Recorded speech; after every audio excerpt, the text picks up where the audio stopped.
Manchester യുണൈറ്റഡിന്റെ Argentine super താരം അലക്സാന്ദ്രോ ഗർനാച്ചോയെ സ്വന്തമാക്കാനുള്ള Saudi pro league ക്ലബ്ബായ അൽ നസറിന്റെ നീക്കങ്ങൾക്ക് വമ്പൻ തിരിച്ചടി. ഗർനാച്ചോ അൽ നസറിൽ ചേരാനുള്ള അവസരം നിരസിച്ചുവെന്നാണ് പുറത്തുവരുന്ന റിപ്പോർട്ടുകൾ. അൽ നസറുമായി താരം പ്രാരംഭ ചർച്ചകൾ നടത്തിയെങ്കിലും ഗർനാച്ചോ യൂറോപ്പിൽ തന്നെ തുടരാൻ തീരുമാനമെടുത്തുവെന്നാണ് the Telegraph journalist Mike McGrath report ചെയ്യുന്നത്.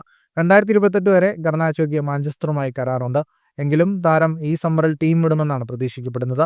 കഴിഞ്ഞ സീസണിൽ മാഞ്ചസ്റ്റർ യുണൈറ്റഡിൽ അത്ര മികച്ച പ്രകടനങ്ങൾ പുറത്തെടുക്കാൻ ഗർനാച്ചോയ്ക്ക് സാധിച്ചിരുന്നില്ല. പുതിയ കോച്ച് റൂബൻ അമോറിമിന്റെ ഗെയിം പ്ലാനിൽ കാര്യമായ റോളില്ലാത്ത താരമാണിപ്പോൾ ഗർനാച്ചോ. കഴിഞ്ഞ സീസണിൽ 58 മത്സരങ്ങളിൽ നിന്ന് 11 ഗോളുകളും 10 അസിസ്റ്റുകളുമാണ് താരം നേടിയത്. കഴിഞ്ഞ സീസണിൽ മാഞ്ചസ്റ്റർ യുണൈറ്റഡിനൊപ്പം ഒരു തകർപ്പൻ നേട്ടവും ഗർനാച്ചോ സ്വന്തമാക്കിയിരുന്നു. കഴിഞ്ഞ സീസണിൽ ലെസ്റ്റർ സിറ്റിക്കെതിരായ മത്സരത്തിൽ ഗോൾ നേടിയതിനു പിന്നാലെ റൊണാൾഡോയുടെ റെക്കോർഡിനൊപ്പം എത്താനായിരുന്നു ഗർനാച്ചോയ്ക്ക് സാധിച്ചത്. ഇംഗ്ലീഷ് പ്രീമിയർ ലീഗിലെ താരത്തിന്റെ 14ാം ഗോളായിരുന്നു ഇത്.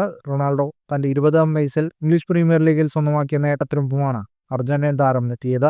ഇംഗ്ലീഷ് പ്രീമിയർ ലീഗിൽ 21 വയസ്സ് പൂർത്തിയാകുന്നതിന് മുന്നേ റൊണാൾഡോയും 14 ഗോളുകളാണ് നേടിയിരുന്നത്. ഫുട്ബോൾ ലോകത്തെ കൂടുതൽ വാർത്തകൾക്കും വിശേഷങ്ങൾക്കുമായി സ്പോർട്സ് കഫേ സബ്സ്ക്രൈബ് ചെയ്യുക.